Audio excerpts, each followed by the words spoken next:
I have you loud and clear. Hello. Welcome.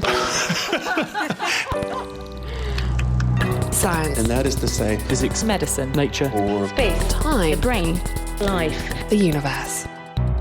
This week, we're drawing rings around the world, looking at all the junk that we've dumped into orbit and how it's coming back to bite us. Plus, scientists engineer a synthetic genome from scratch, new insights into treating obsessive-compulsive disorder, and the fight to save gorillas from Ebola. I'm Chris Smith.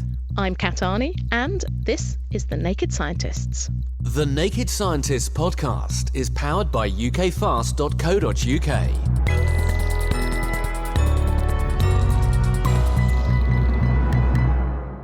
First this week, scientists have announced that they've successfully engineered from scratch a significant part of the DNA genome of yeast. The team have now made synthetic forms of 6 of the yeast's 16 chromosomes, and these are the DNA hubs that are inside cells and where genes are located. And inserted into yeast cells in place of the native chromosomes, these synthetic forms actually booted up and worked normally.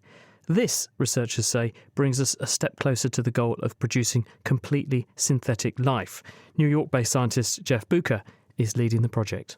The papers that came out in Science this week describe the complete design of a synthetic version of the yeast genome, and that would be the yeast commonly used to brew beer and bake bread. It's also a very important organism for basic science research. And we're announcing that 5 additional chromosomes have been synthesized to this design. They are alive and well inside a yeast cell and powering the normal growth of such a yeast cell. Talk me through how you did that and for what reason. We started with the genome spread out on a computer screen, essentially.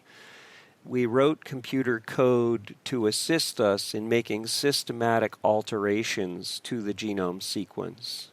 To give you an example of how extensive that can be, something like 1/6 of the bases or letters in the genome were either removed, altered, or replaced by a different sequence. So it's really like a very heavily edited manuscript, if you will. In fact, we sometimes jokingly refer to the computer code that we use to do this as track changes for genomes, if you're familiar with the Microsoft Word application. After that is done, the designed sequence is chopped up into very small bits of 100 DNA letters that can be synthesized on a machine. There are many companies out there that make these small DNAs referred to as oligonucleotides. And then these short snippets of DNA are strung together into ever larger pieces of DNA. And then the final stage is that pieces of 60,000 DNA letters or so are mixed together with a yeast cell, and they go and swap themselves into the chromosome and remove the native material that's there until the entire chromosome is replaced. The native DNA is gone and the synthetic DNA is there in its place. So just to orientate people, when we're talking about a chromosome, this is a molecule of DNA that has potentially thousands of genes in it, and those genes are made of individual letters of DNA. You have edited the DNA sequence in a computer, made an artificial form, assembled it, and then swapped in your assembled forms to replace those original DNA codes in the yeast chromosomes. And so you end up ultimately with yeast cells that have these artificial or edited genomes working in them rather than their native original wild-type genome. I couldn't have said it better myself. But why? That's the question. I mean, what's the point of doing this, and what does this prove? The fact that these cells can be booted up in this way and they're running, they're operating. What does that show us? It shows us many things. One of the things that we've learned is that we can do remarkable things to the structure of those chromosomes. We can rearrange them in ways that haven't been seen in nature. And the yeast seems to be not upset about these alterations and continues to grow very well despite the fact that we've moved huge chunks from one chromosome onto another chromosome, for example. Given the similarity between yeast cells and our own cells, would this in theory then be possible to do with a human cell? Yes, this would be possible in principle with any cell type from any organism. And some of my colleagues here in New York and in other parts of the world are very interested in engineering human cells to contain a synthetic genome or synthetic chromosomes. And we see many possible therapeutic benefits coming from this type of research.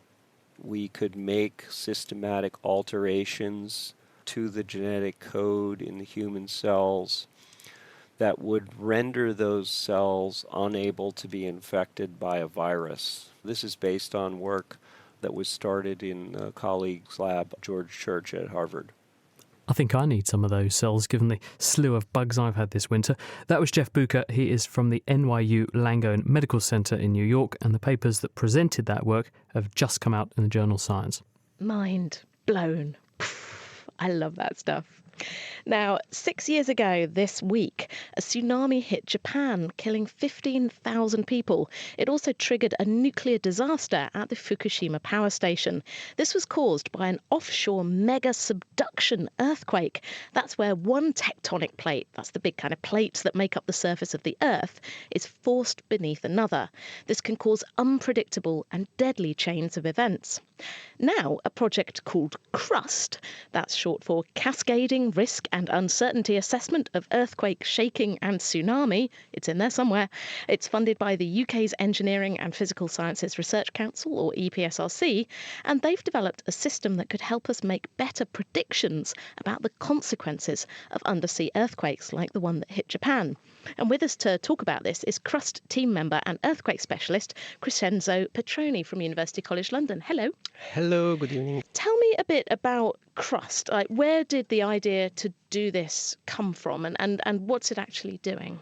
CRUST is a joint effort between University of Bristol, University College London, and also supported by testing facility at HR Wallingford. And it's mainly looking at developing a computer model for the assessment of a chain of events which are triggered by the subduction earthquake, such as earthquake, tsunami, landslides, and series of aftershock.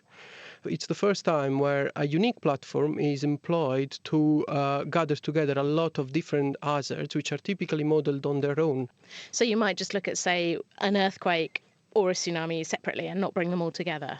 Yes. So you might assess the damage on the built environment caused by earthquake only, tsunami only, on landslides only, whereas this one is capable to get a unique result out of the study. All kinds of disaster, basically. So this isn't a kind of a prediction thing. This isn't the sort of thing you think about, like, red lights flashing, a tsunami's coming, you've got to get out of the area. That's not what we're talking about here. No, this is a tool to be used in peacetime. It's mainly used to help policymakers to mitigate the risk by employing proper emergency evacuation and also emergency planning, designing buildings against these threats, and the insurance sector in assessing the economic losses associated to these kind of events. Because we do know now where in the world is susceptible to earthquakes, tsunamis. We know where the fault lines are that are cracking the surface of our Earth. So you're saying that this model will enable people in those areas to go, OK, what are we at risk of? How should we take appropriate actions to defend ourselves? Yes, definitely. So policymakers might decide where to place a tsunami evacuation building where all the people should gather in case a tsunami alert will be triggered. They will decide where to put schools, hospitals, and sensitive kind of buildings.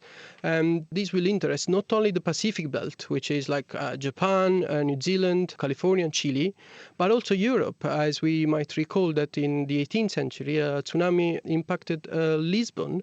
And more recently, in the 20th century, also a tsunami occurred in southern Italy. So it's closer than we might think of. And how do you get the data to put into this model? Because any model, you need like data from the real world. You put it into the computer and it kind of says this sort of thing might happen. Tell me about the sort of the model and the facility where you're studying this and getting data. Yes, part of the study is looking at how the built environment respond in case a tsunami, an earthquake and tsunami occurs. And within this project, we are using a unique world-leading facility at HR Wallingford here in the UK, which is able to simulate tsunami in a flume. In particular, we are looking at what's the impact of a tsunami on a multiple or a cluster of buildings, also taking into account the presence of coastal defenses, which brutally failed during Japan event. So what I'm imagining here is almost like a model village. I've been to a model village. So is this what you've got? You've got basically a model village in an enormous tank of water, and you spend all day just smashing it up. Yes, almost. Yeah, it's almost, simplistically speaking, yes, it is like that. There's a water tank which pumps some water in, sucks some water, so the water retrieves from the shore, and then then the water inundates this idealized group of buildings which we set up in Wallingford. And we assessed what's the force on the building and what's the influence of the building arrangement on the force acting on these kind of buildings. Absolutely vital work. Thank you very much. That is Crescenzo Petroni from University College London. Thank you very much. You're listening to The Naked Scientists with me, Kat Arney, and with Chris Smith.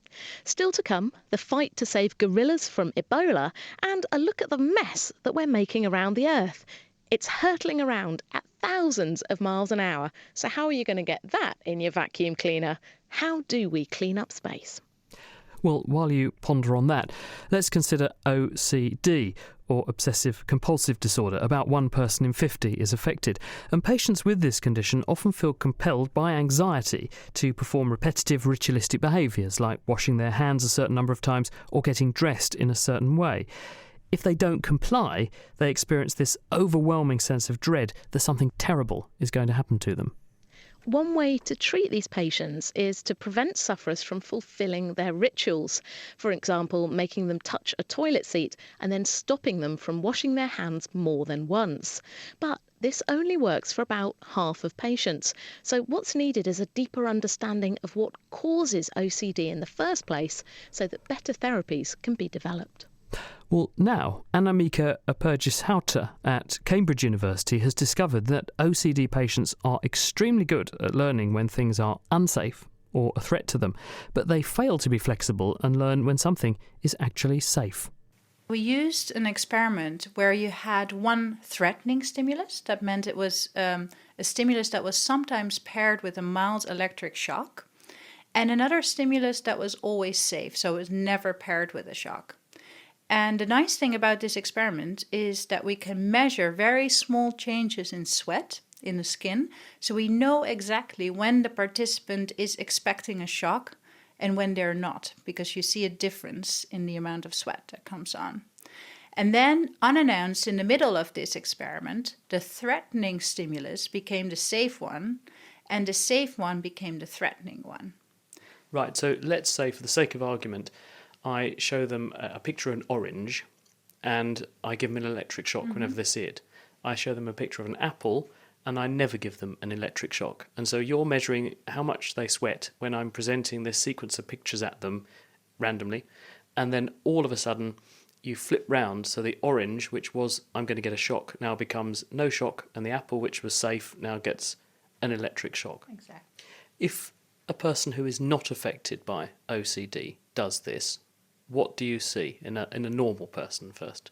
Yeah, so what we see there is that they're very flexible. They have increased amounts of sweat, which we call skin conductance, to the threatening stimulus compared to the safe stimulus.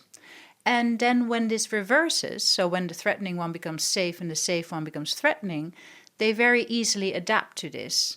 So that in a few trials, the one that has now become threatening, which was previously safe, leads to more sweat than the newly safe one. Right, and what happens when you do the same thing with someone who has got OCD?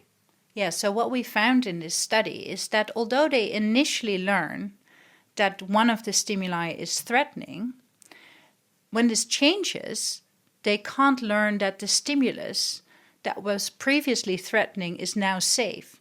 And if one looks at the brain when it is in the process of doing this reversal, when you take something that was a threat that had something unpleasant attached to it and you flip it round and make it unnasty. How does it compare when you look at someone who's normal and someone who's got OCD? So because we performed this experiment while the participants were in the brain scanner, an area called the ventral medial prefrontal cortex that we know is specifically involved in learning about safety of stimuli. And we already know that this area gives a larger signal to when a stimulus is safe. What we found was that this signal was actually entirely absent in OCD patients from the get-go, meaning they did the initial learning based on just learning about the threatening stimulus, in absence of learning, most likely, about the safe stimulus.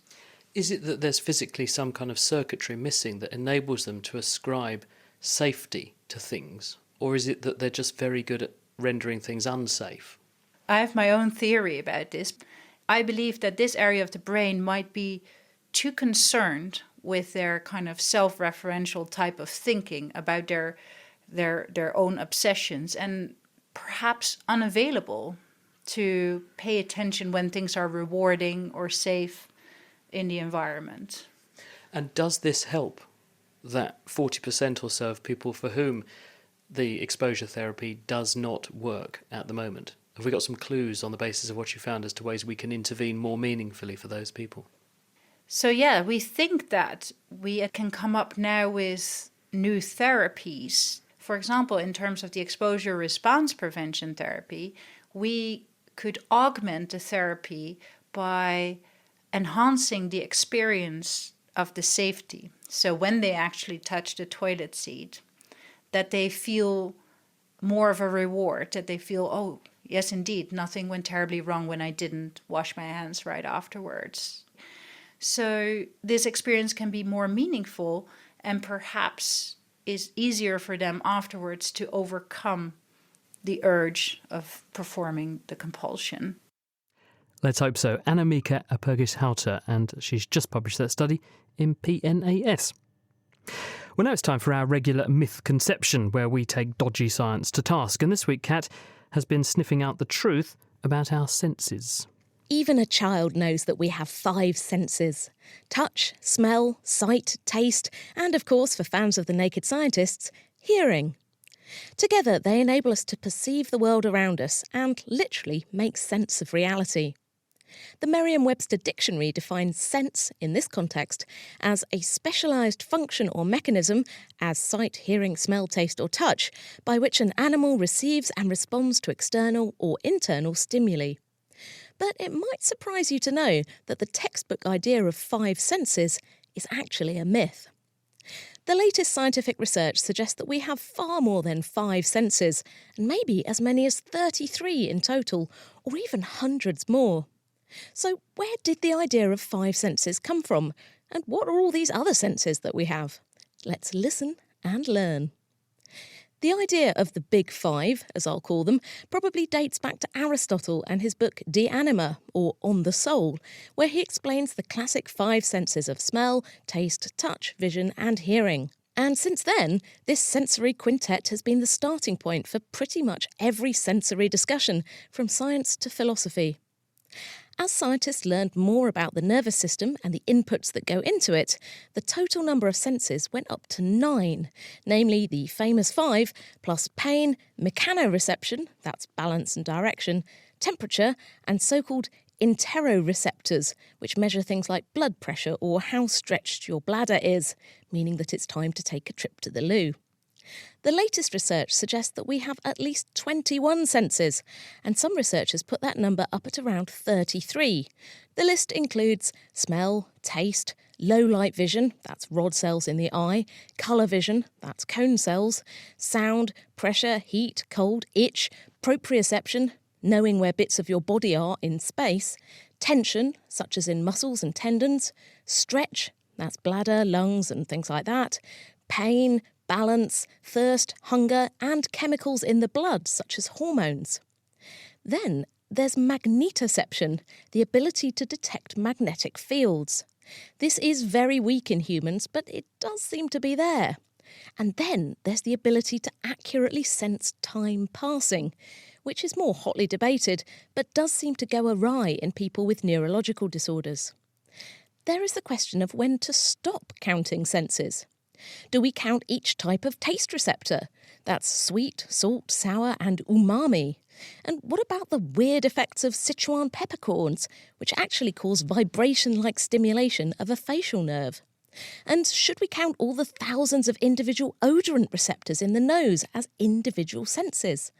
After all, they all pick up different smelly chemicals. Added to this is also the discovery that some people have senses that others don't. For example, some people can learn to see in the dark using echolocation, making clicks with their tongue and listening to how the sound bounces off the walls around them. But before we start suffering from a sensory overload, let's take a step back. In fact, the bigger question is not exactly how many senses we have, but how our brains integrate all the information coming into our bodies to build up a picture of the world around us. The exact number doesn't really matter. It's what we do with this information that counts. Indeed, and thank you very much, Kat. And meanwhile, if you at home have noticed a myth that you'd like us to apply our common sense to, the one sense that Kat didn't mention, send it in now to chris@thenakedscientist.com and we will indeed take a look. Now, Ebola made the headlines in 2014 when there was a massive outbreak in West Africa.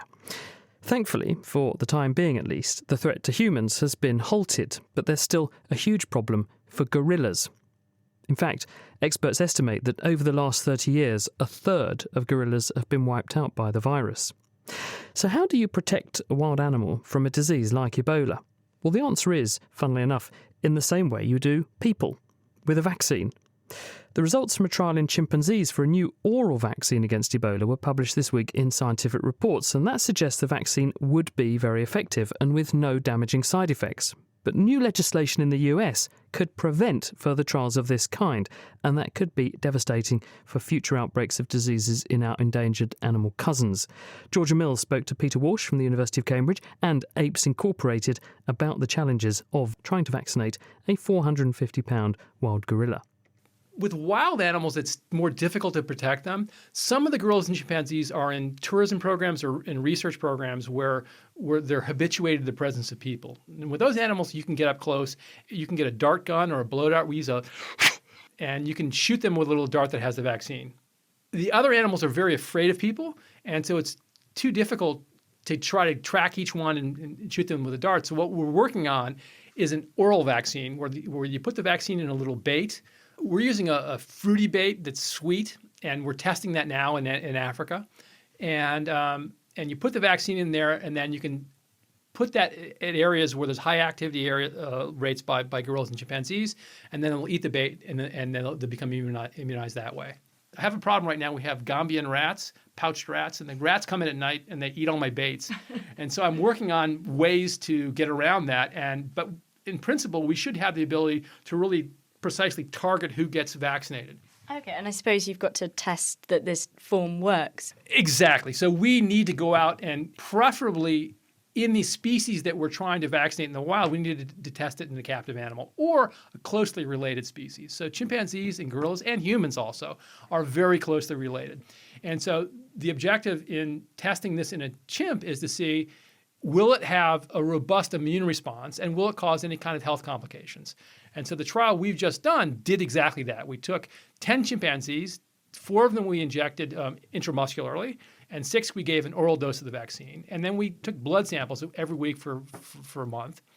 And what we found was, first of all, it didn't cause any health complications. They didn't get sick, and they didn't show any kind of behavioral anomalies. They weren't really stressed out. And the other thing that showed that they had an immune response that was very similar to the immune response of monkeys who were vaccinated and then challenged with Ebola and survived.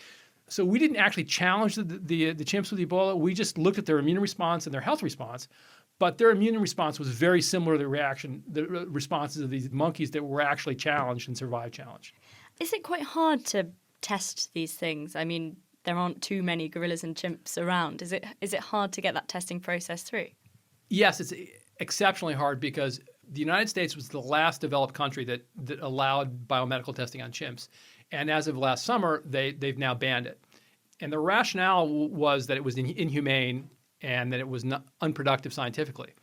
And I don't want to get into a debate about whether or not it was productive for human health. That's somebody else's business. But what I can tell you absolutely is A, that it's not unproductive for conservation reasons, and B, we actually did monitor the stress responses of the chimpanzees during the trial, and they don't show the extreme health effects that the animal welfare advocates were claiming. So now they've shut down these facilities, and we really have no place where we can do the trial.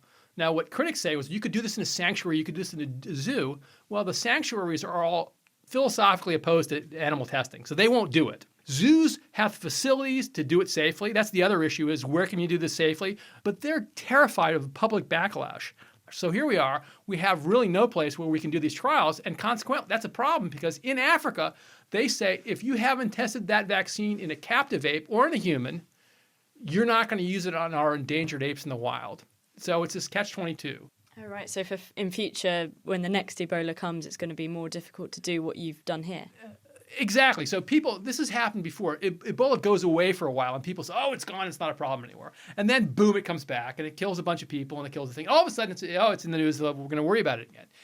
For once, why don't we think into the future and not react on a crisis basis, but actually plan ahead and say, A, we're going to need to vaccinate for Ebola again in the future. And B, there's all these other diseases they're pushing. These animals are critically endangered. They're in really bad shape. And it's incredibly frustrating because we have the ability to protect these animals, but we're not doing it for silly, foolish reasons. Absolutely passionate there about the tragic irony of not being able to protect primates due to concerns about protecting primates. That's Peter Walsh from Cambridge University.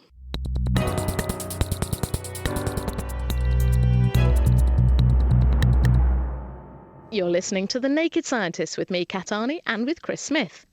And this week, we're now gazing into outer space and surveying the mess that we're making around our planet, because there are quite literally thousands of relics of our earlier forays into space hurtling around the planet, and they're posing a serious threat to satellites. They might even jeopardise the future of space travel.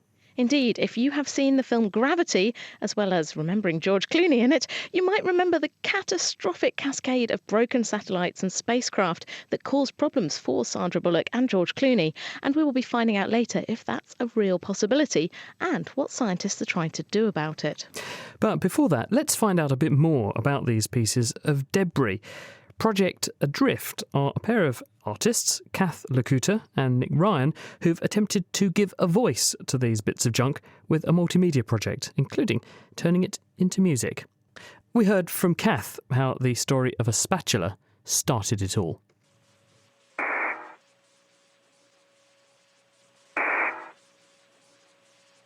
Guys, I gotta tell you, I think my spatula's escaped.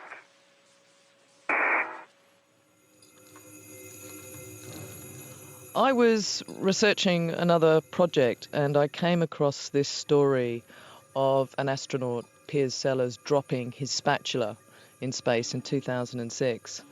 And it became a bit of space junk and was careening around the Earth at 17,500 miles per hour. And I found this image just really provocative, a very mundane kitchen instrument hurtling around the Earth. And that image made me think, wow, what is this space debris? And so I read up a little bit more and discovered in 1965 that another astronaut had dropped his glove in space. And that too, for me, was just a very, very strong image, quite a sad image, a glove just orbiting around the Earth on its own. And I guess that's what initially made me interested and curious about what was this world of space debris that I knew nothing about. And pretty quickly after that, I discovered that it represented this very significant crisis and that there was actually 100 million bits of junk circling our Earth.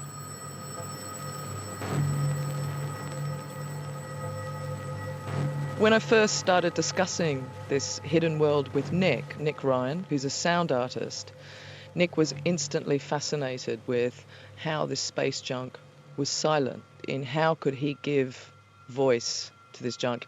And so he developed an instrument, an electromechanical instrument that's about 1.5 meters long. It's made of aluminium, and it turns, and into this long aluminium cylinder are 1,000 grooves of sound.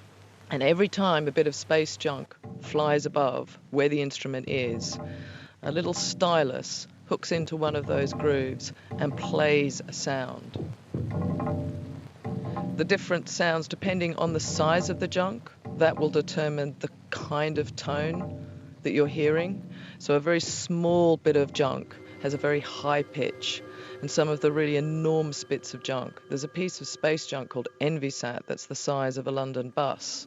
And if a very big bit of junk passes overhead, then you hear a very kind of deep tone.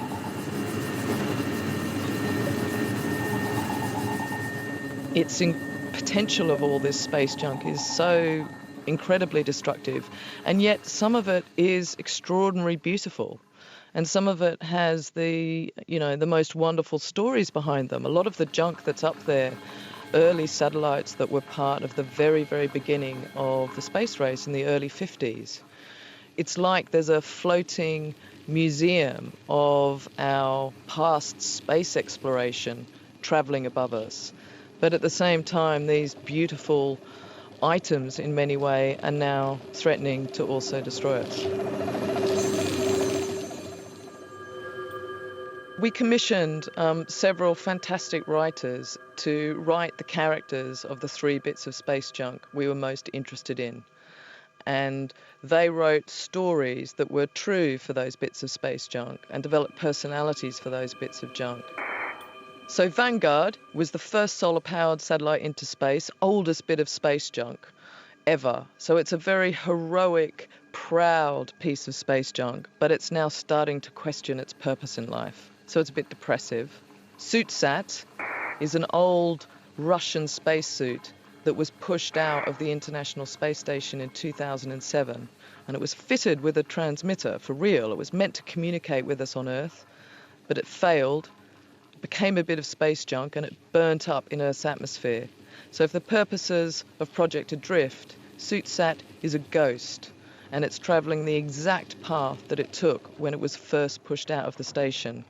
And Fengyan was born out of a very violent, deliberate explosion in space. The Chinese sent up a missile to blow up an old weather station, and they blew it into 3,000 pieces.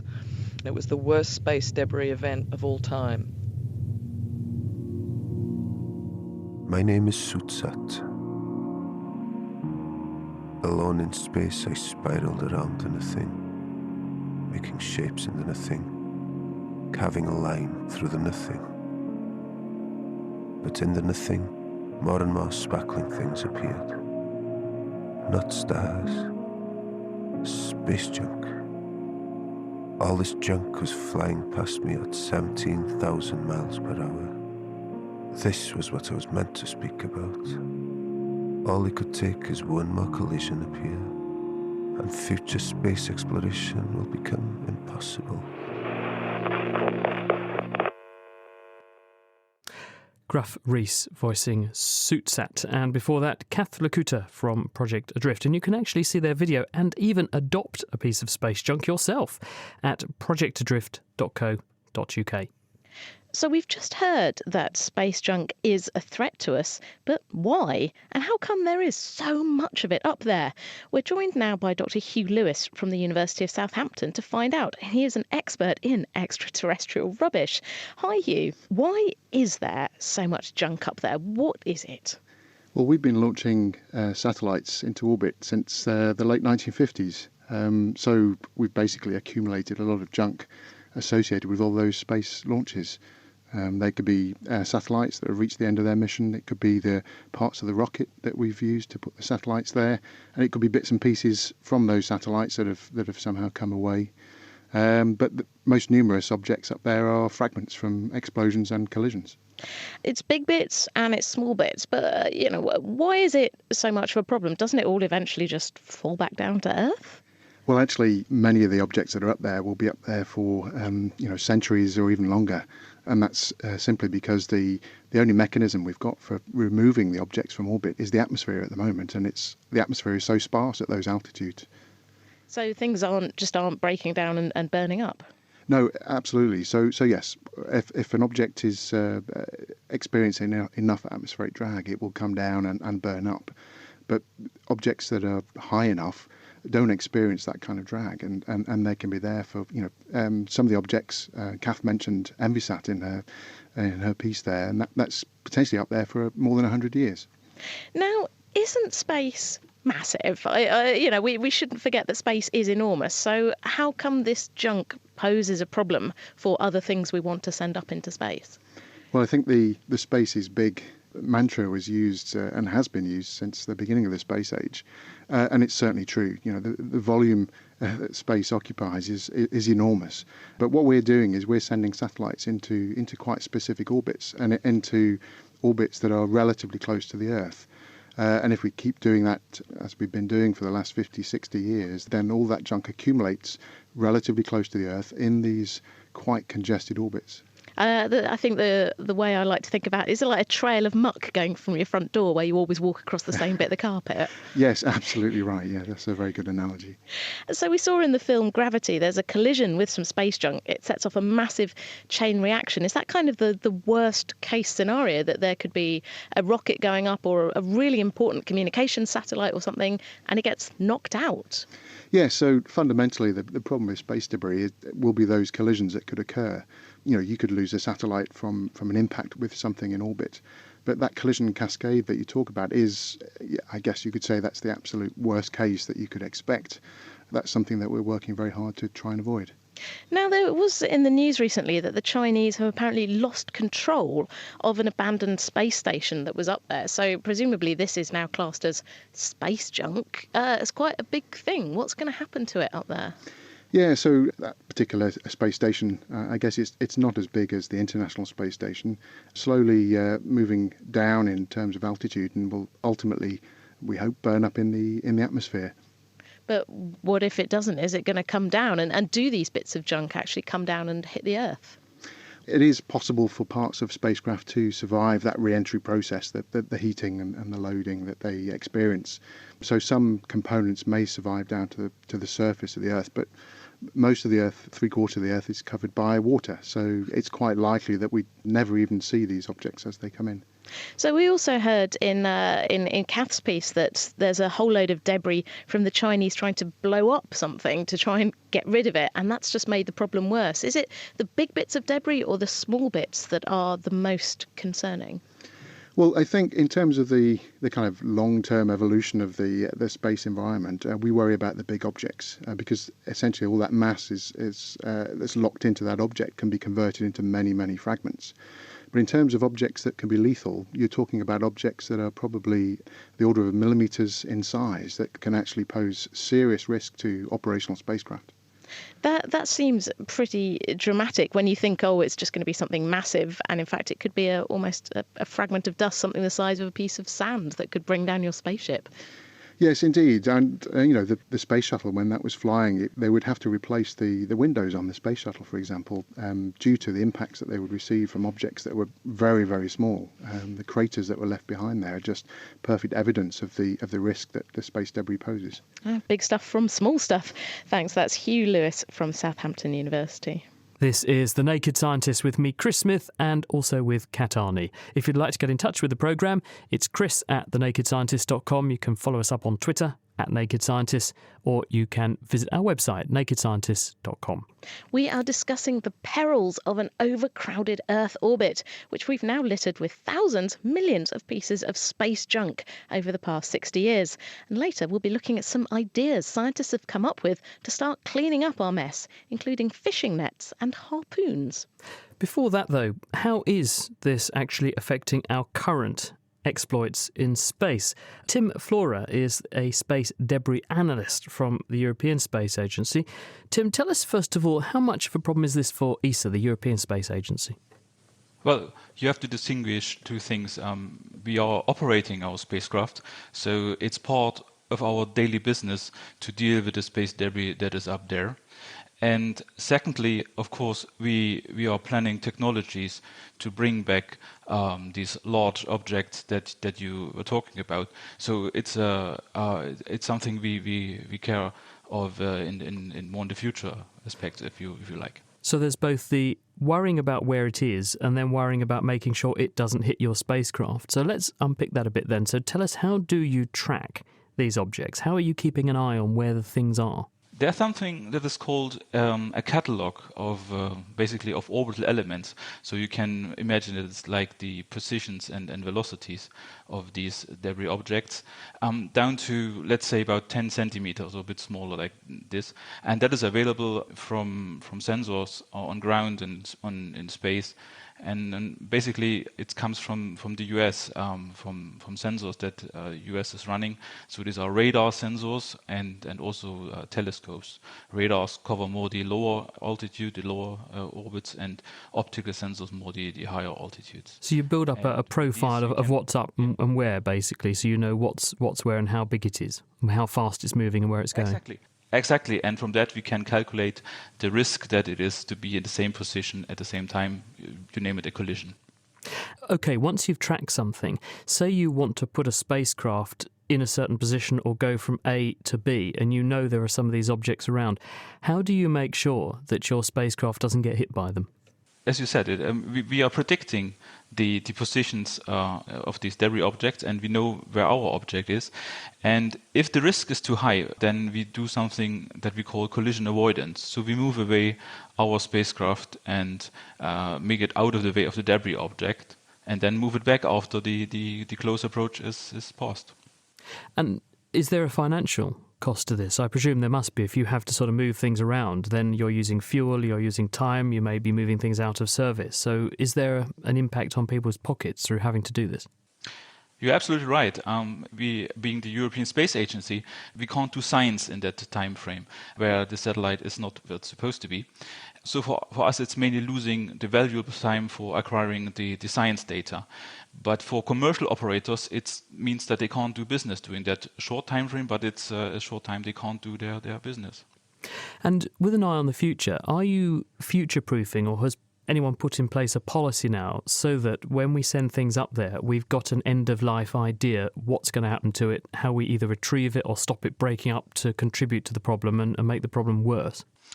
There are two things. One is, we call it mitigation of space debris, and this covers these aspects like passivate your spacecraft at end of life, so make it sure it can't explode or fragment, so remove the fuel, shortcut the batteries and those things.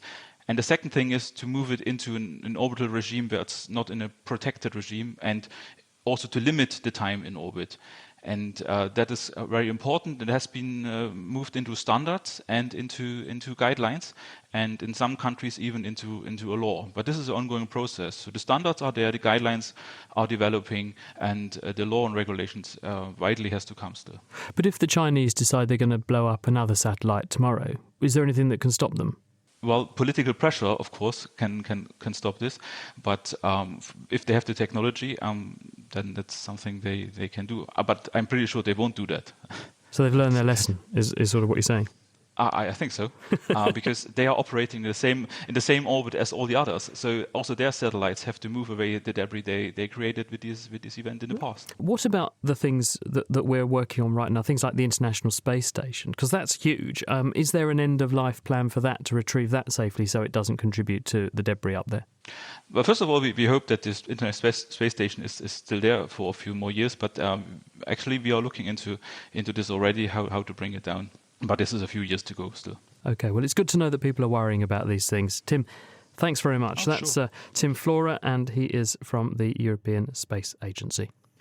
So we've heard how space junk is a problem, and we've heard how it could morph into a much larger problem in the future. So the big question is, how do we clean up the mess that we've made up there?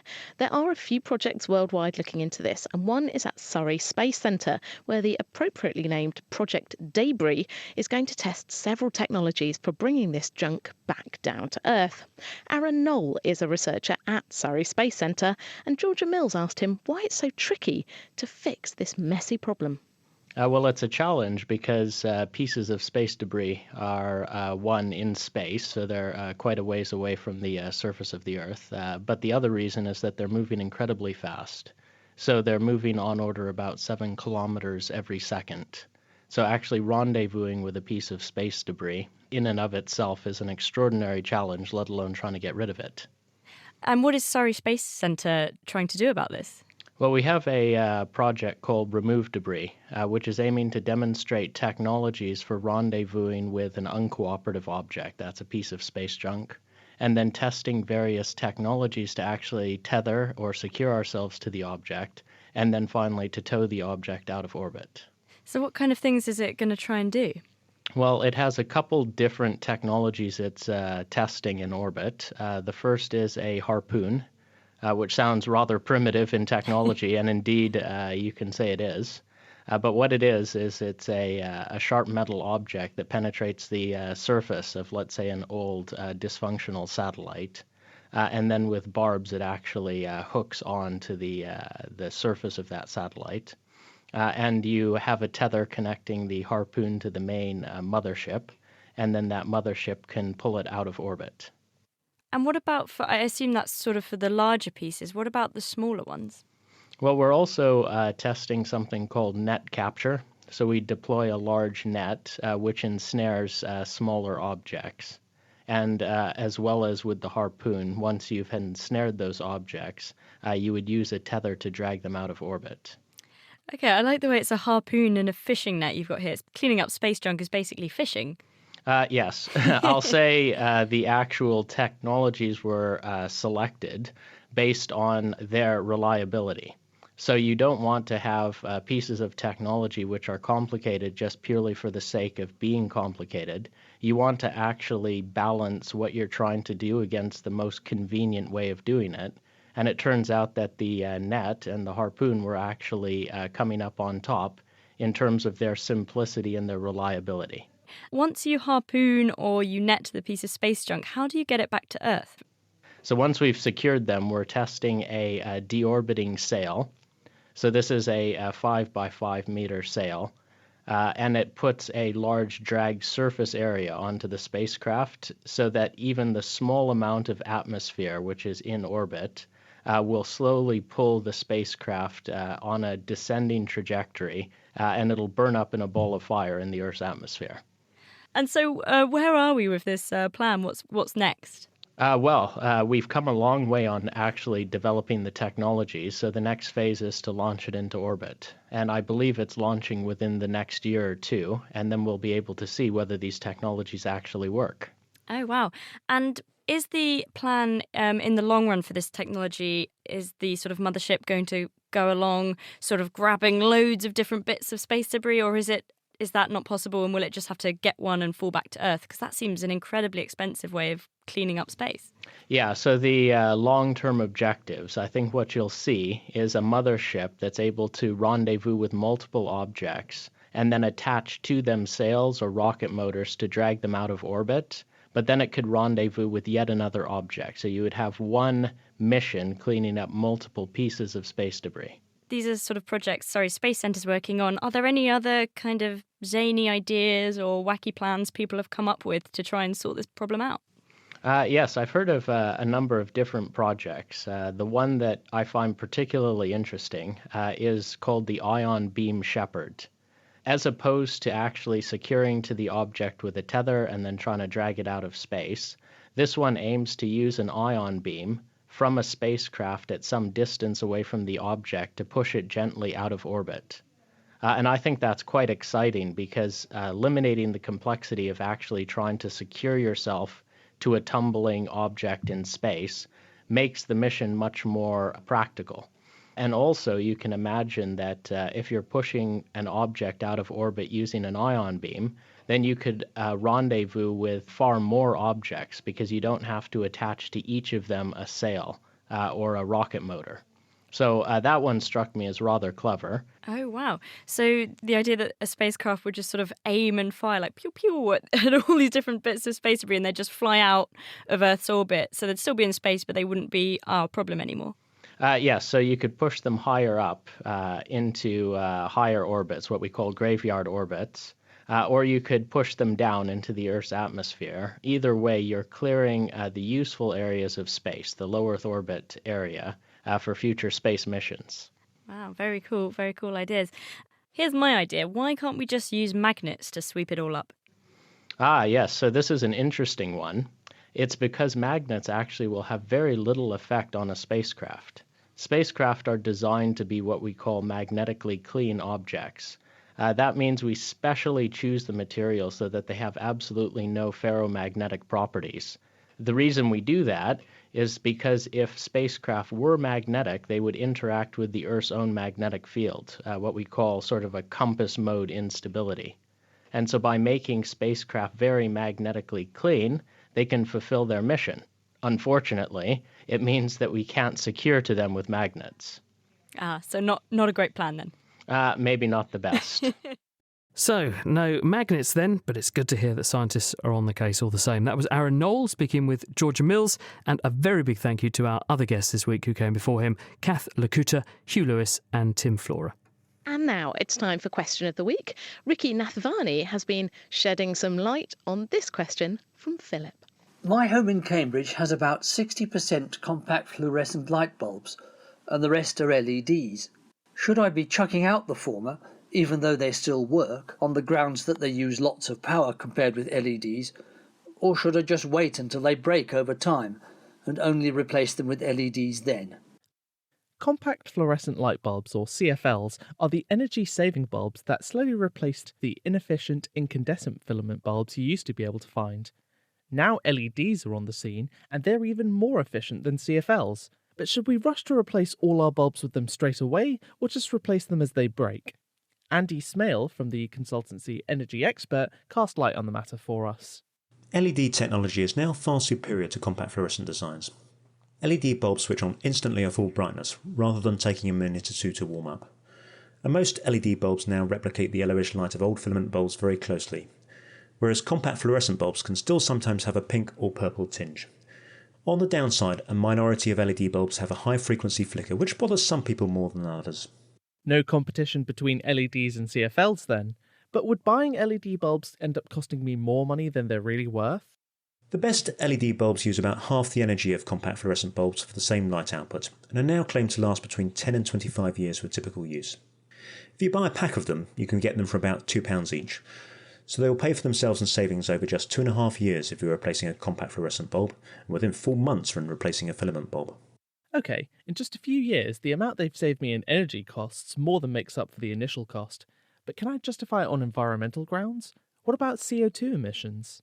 Likewise, the carbon emissions resulting from manufacturing a new LED bulb are about 4 kilograms of carbon dioxide, and recycling your old compact fluorescent bulb releases about 100 grams of carbon dioxide, or in the region of about 3 kilograms if you drive 3 miles or so to your nearest recycling centre and back.